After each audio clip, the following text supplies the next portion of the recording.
Ja, moin Leute, willkommen auf meinem Kanal, willkommen zu Barcrafts und willkommen zu einer neuen Folge von Rudolf. Ich weiß, ihr mögt das ja nicht so gerne, wenn es losgeht und ihr freut euch auf Rudolf und Sabbelkopf setzt sich wieder hin und erzählt uns einem vom Pferd.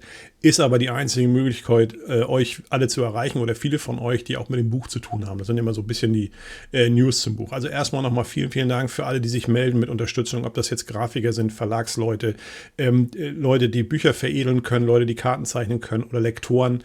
Also ich könnte damit schon jetzt, ich sag mal, 20 Bücher machen. Aber wie gesagt, ich melde mich, ich suche mir das zusammen und ich stelle mir ein Team zusammen und dann kriegen wir das auch alles hin mit der Unterstützung. Also wie gesagt, wunderbar. Da kommt gleich wieder das Negative dabei. Ich mache das meiste hier alleine, also alles, was so im Hintergrund läuft. Natürlich, meine Tochter und mein Sohn helfen mir und der Alex auch. Aber es sind halt viele Sachen, die bleiben bei mir hängen. Und deswegen seid nicht böse, wenn ich mich nicht immer gleich melde oder es dauert mal eine Woche oder auch ein paar Tage länger oder ich melde mich gar nicht, dann ist das kein böser Wille, sondern ich komme da gar nicht mehr gegen an. Ich muss ja auch irgendwann nochmal zum Dienst. Ja, also seht es mir nach, das ist kein böser Wille, auch über Instagram oder wo auch immer ihr mich kontaktiert oder wenn ihr auf der Firmennummer anruft und ich rufe nicht gleich zurück. Das tut mir leid. Dann Fehler. Ich habe in letzter Zeit ein paar Fehler gemacht, natürlich auch in den also Schreibfehler in den verschiedenen Videos oder Thumbnail-Fehler oder. Das ist, weil es echt viel ist und ich habe ein bisschen vorbereitet, weil ich ein paar Tage weggefahren bin, wollte ja auch mal ein bisschen Urlaub machen und da sind ein paar Fehler passiert, aber hey, das passiert nun mal, auch manchmal ist der Ton oder irgendwas ist immer. Ich bin ja kein Profi-Unternehmen, der hier abliefert oder abliefern muss, sondern es ist einfach menschlich passiert und ja, ich kann damit ganz gut um. Muss nicht immer alles perfekt sein. Ja, eine Sache noch zum Cliffhanger vom letzten Teil. Das ist auch kein böser Wille, sondern ich habe immer so meine 1700, 1800 Wörter oder meine 12 Minuten, die ich vorlese. Und wenn dann noch was reinfällt, mache ich das natürlich nicht mit Absicht als Cliffhanger, sondern ja, wartet ab, was kommt. Das hat schon immer einen Grund, wenn ich das so mache. Das ist nicht um euch jetzt, oh Gott, oh Gott, oh Gott, wir können es gar nicht abwarten, sondern das ist manchmal einfach so aufgeschrieben und dann gebe ich das einfach nur so wieder. Ja, in diesem Sinne nochmal vielen Dank an alle, die sich gemeldet haben, die unterstützen, die Abos reinschmeißen. Hier, wie gesagt, Ziel ist 100.000. Wir sind auf einem guten Weg, dass wir das bis Weihnachten fertig kriegen. Und ich verspreche euch auch, also man soll ja nichts versprechen, aber wir kriegen das Rudolf-Buch fertig, dass ihr das am Weihnachten oder Weihnachtsabend oder am Weihnachtsbaum habt. Das habe ich auf jeden Fall vor und das kriegen wir auch hin. Ja, das soll es gewesen sein. Jetzt steigen wir wieder in den Panzer und raddern mal los. Mal sehen, was da jetzt passiert. Bis dann.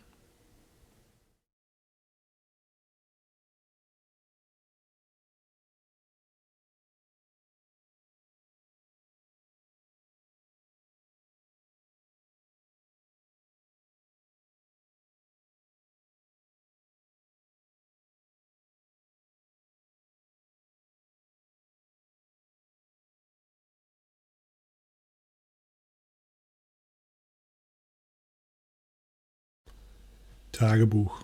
Ostfront. Heeresgruppe Süd. August 1943. Liebe Frau Pretzlau, ich habe leider die traurige Mitteilung für Sie, dass Ihr Mann am 22. August 1943 den Heldentod gefunden hat. Sicherlich haben Sie diese schmerzliche Nachricht schon erhalten und ich entschuldige mich dafür, dass es so lange gedauert hat, bis Sie meinen Brief erhalten haben.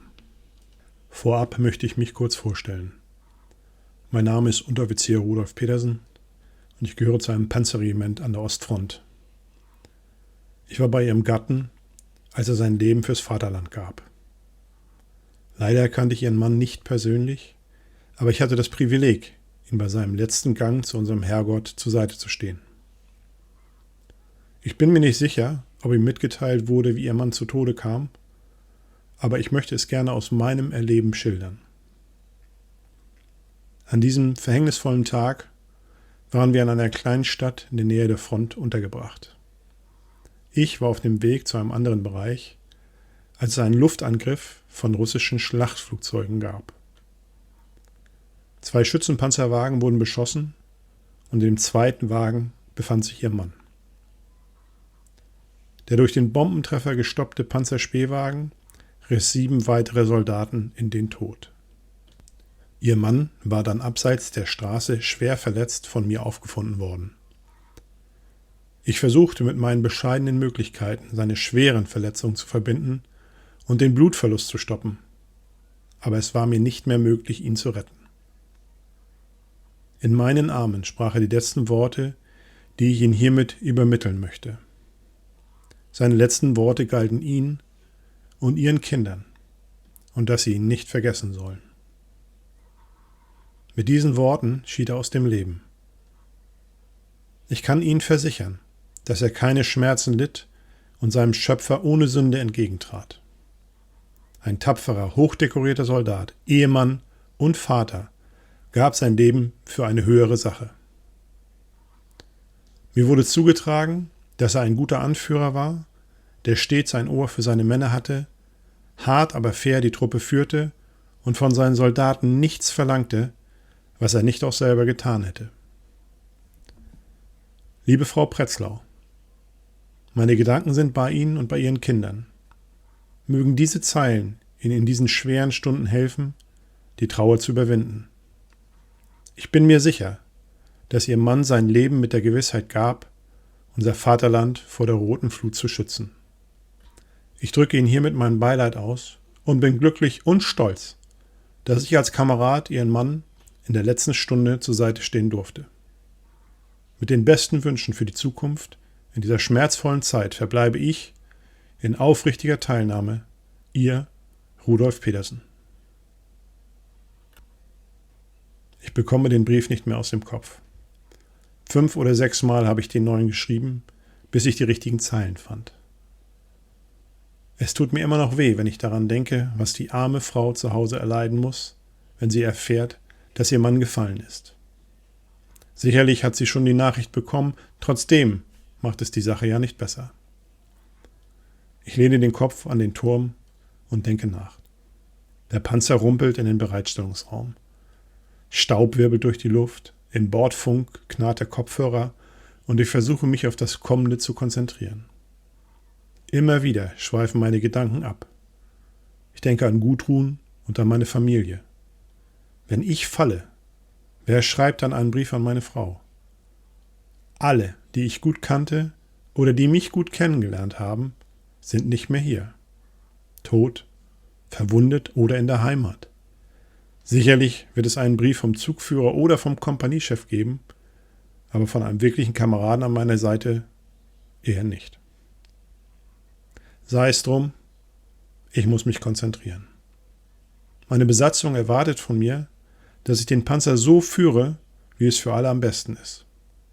Ich muss Entscheidungen treffen, wahrscheinlich auch harte Entscheidungen, die auch dem Richtschützen oder dem Fahrer nicht gefallen. Es hilft aber nichts. Ich muss die Situation analysieren und das Beste daraus machen. So wie ich das verstanden habe, werden wir im linken Bereich weiter hinten eingesetzt, um den Vorstoß abzusichern. Wir haben knapp 1 Stunde Anfahrt bis in den Bereitstellungsraum und werden dort eingewiesen.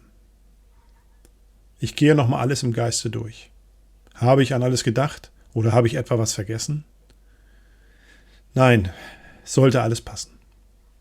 Wir müssen 2-mal stoppen, bevor wir endlich ankommen. Wir werden umdirigiert und nähern uns dann einem kleinen Waldstück, das wir durchfahren sollen. Dahinter ist schon die dünne Schützenlinie der eigenen Front. Unterwegs treffen wir verwundete Soldaten, die nach hinten gebracht werden. Hier war wohl schon einiges los.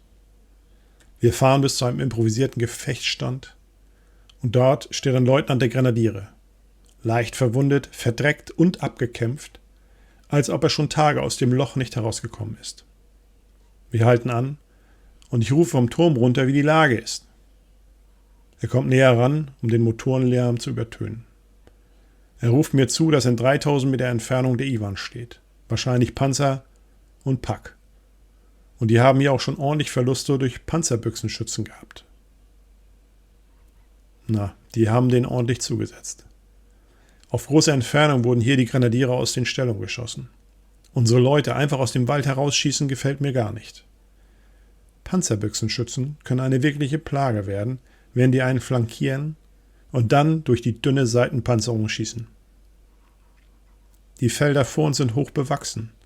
Da können die Banausen auch drin liegen. Also müssen wir entweder mit den Grenadieren vorgehen oder sehr vorsichtig sein. Auch hier wieder das alte Spiel. Rechts von uns der Panzerkeil und wir als Flankendeckung aus der zweiten Reihe. Eine halbe Stunde später geht es los. Wir hören Panzerkanonen, Panzerabwehrkanonen, Artillerie und MG-Feuer kommt noch dazu. Hier soll die Front durchbrochen werden, um eine weitere Umfassung der eigenen Truppen zu verhindern. Der Russe drückt. Wir rollen an und ich versuche, meinen Kopf nicht aus dem Turm zu stecken. Es bleibt mir aber bei der Vegetation nichts anderes übrig, um einen Überblick zu erhalten. Schon rauscht die erste Lage Mörserfeuer heran und die mit uns vorgehenden Grenadiere springen in Deckung. Einzelne Splitter surren am Luk vorbei. Keine Bedrohung.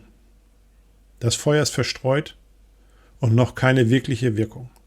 Die haben scheinbar keinen vorgeschobenen Beobachter. Gut für uns. So geht's weiter voran. Wir schaffen es bis zur nächsten Baumreihe ohne Beschuss. Langsam schieben wir uns durch den nicht sehr dichten Wald und wir wissen aber laut Karte, dass vor uns wieder eine freie Fläche kommen wird. Die Grenadiere versuchen Schritt zu halten und ich weise den Fahrer an, er solle langsamer rollen. Wir haben noch 2 Panzer 3 und ein Panzer 4 kurz mit dabei. Mit uns zusammen sollen sie den Bereich sichern. Jetzt liegt leichtes Artilleriefeuer auf den Angriffsspitzen des Stoßkeils und ich höre über Funk, dass der Angriffsschwung schon langsam verschwindet. Der Gegner hat sich eingegraben und mit versteckten Packstellungen werden unsere Spitzenpanzer ausgeschaltet. Da wir eigentlich die Flanke decken sollen, hier aber wenig zu tun kriegen, kommt der Befehl, nach rechts einzudrehen und diese Packfront seitlich aufzurollen. Ich gebe Befehl an meine Besatzung und wir rollen in einen Hohlweg, der uns weiterhin Deckung gibt. Ein Schützenpanzerwagen fährt noch 100 Meter weiter vor und sichert nach Osten. Ein Packgespann kommt dazu und protzt ab. Hier ist erstmal alles in Ordnung. Wir rollen weiter durch den Hohlweg. Die Vegetation ist schon wirklich stark und ich lehne mich weit aus dem Turm heraus, um etwas zu erkennen. Mein Richtschütze ruft mir zu, ich soll die verdammte Rübe einziehen. Komisch, das kenne ich doch und ich weiß es eigentlich auch besser. Ich brülle zurück, dass ich sonst verdammt nochmal nichts sehen kann. Die Antwort ist, dass ich ohne Kopf verdammt nochmal überhaupt nichts mehr sehen würde. Ja, recht hat er. Ich rutsche zurück und versuche nur immer mal wieder, kurz den Kopf über den Rand zu schieben. Der Gefechtslärm wird lauter. Ich sehe brennende Panzer halb rechts von uns, Abschüsse von Russenpacks und immer wieder Artilleriesalven, die über uns hinwegrauschen. Donnerwetter, hier ist richtig was los. Unsere Angriffsgruppe wird aufgefächert, der Stumme bleibt im Hohlweg, ich schwenke leicht nach Osten ab und die beiden Panzer 3 sollen den Packriegel knacken. Schon geht der Reigen los. Die Panzerkanonen der beiden Panzer 3 haben Ziele aufgefasst und feuern. Die Russen werden überrascht. Schon platzt die erste Stellung in einem Feuerblitz auseinander und wir setzen nach. Im Hohlweg lagen wohl auch ein paar Infanteriezüge, die vom Stummel jetzt in Fetzen geschossen werden. Ich rolle an der Oberseite weiter. Gefährlich viel Fläche bieten wir dem Iwan, aber scheinbar hat er in der zweiten Reihe keine Pack mehr. Aber T-34-Türme sehe ich jetzt schon. Getarnt, aber nicht gut genug. Der Richtschütze bekommt das Ziel. Ich rufe noch, er soll tiefer zielen. Schon bellt die 7,5 und nur Sekunden später sehe ich durch das Panzerglas den T-34 in Flammen. Nun haben die uns auch erkannt und eröffnen das Feuer. 3, 4, nein 5 Russenpanzer kommen aus dem Unterholz heraus. Wir haben angehalten und stehen schräg zu den Brüdern. Panzer ganz links, rufe ich in den Funk. Der Turm dreht noch etwas nach und schon schießt das rotglühende Geschoss todbringend auf den feindlichen Panzerturm zu. Treffer! Der Turm wird abgerissen und der Panzer ist ausgeschaltet. Mann, oh Mann, der kann was, der Junge. Jetzt der ganz rechte, rufe ich noch. Aber bevor wir anrichten können, wird auch der Panzer getroffen. Unsere Panzerspitzen haben uns erkannt und können nun weiter vorstoßen. Die anderen beiden Russenpanzer drehen ab und verschwinden im Qualm der brennenden Kameradenpanzer. Wir halten und schon schlägt es ein. Katjuschas, ruft der Funker und ich kriege gerade noch die Luke zu. Ein Inferno um uns herum bricht los und wir werden ordentlich durchgeschüttelt. Die Russen wissen schon, dass die eigenen Truppen hier liegen. Das scheint ihn nicht zu interessieren. Da bleibt nichts heil. Nach ein paar Minuten ist der Spuk vorbei. Die Ohren klingeln und ich lasse mir Schäden melden. Alles in Ordnung, wir können weiter. Ich lasse die Luke lieber noch zu. Keine Ziele mehr, meldet der Richtschütze. Ich lasse vorziehen bis zu einem Erdwall. Unsere Panzerspitze rollt weiter. Wir haben unseren Bereich gesichert. Der Panzer IV Kurz meldet, dass er ordentlich aufgeräumt hat und mindestens ein halbes Bataillon Schützen verjagt oder vernichtet hat. Die beiden Panzer III melden 4 Packs vernichtet und 2 erbeutet. Nun gut, keine Verluste bei uns. Wir machen die Luken auf und schauen uns den Panzer an. Ganz schöne Schrammen hat die gute Heidi abbekommen, aber es ist ein tapferes Mädel mit einer dicken Haut. Wir bekommen Befehl, hier zu warten, und wir ziehen die Kampfwagen in einer Sicherungslinie zusammen. Infanterie soll nachrücken und sichern. Der Fahrer meldet sich ab zum Pinkeln und geht ein paar Meter weg. Ich rauche mit dem Richtschützen zusammen und plötzlich höre ich einen Schrei. Schnell flitze ich los und renne in die Richtung, wo unser Fahrer austreten wollte. Ich sehe hinter einem Busch 2 Russen. Der eine kämpft mit dem Fahrer und der andere scheint verwundet. Ich ziehe meine Pistole und versuche den Russen, der auf dem Fahrer sitzt, anzuvisieren. Klappt nicht. Also ein schneller Tritt in die Seite und er fliegt in den Dreck. Der verwundete Russe rafft sich auf und will mich mit seinem Messer angreifen. Ich fackel nicht lange und schieße. Das Geschoss dringt in das rechte Auge und reißt einen großen Teil des Hinterkopfes weg. Was für eine Sauerei. Unser Fahrer krabbelt mit blutigem Gesicht rückwärts aus dem Gefahrenbereich. Ich rufe den anderen Russen an, Rucki Werch, aber er nimmt die Hände nicht hoch. Er greift in seinen Beutel, der um den Hals hängt, und zieht eine Russengranate raus. Ich ziele auf ihn, aber er wird es wissen. Bevor er die Handgranate abziehen kann, schieße ich. 2 Schüsse in die Brust. Er sackt zusammen. Der Fahrer ist noch ganz verdattert. Ich schaue mir die Bescherung an. Das waren Panzerbüchsenschützen. Wir sammeln die Waffen ein und gehen zurück zum Panzer.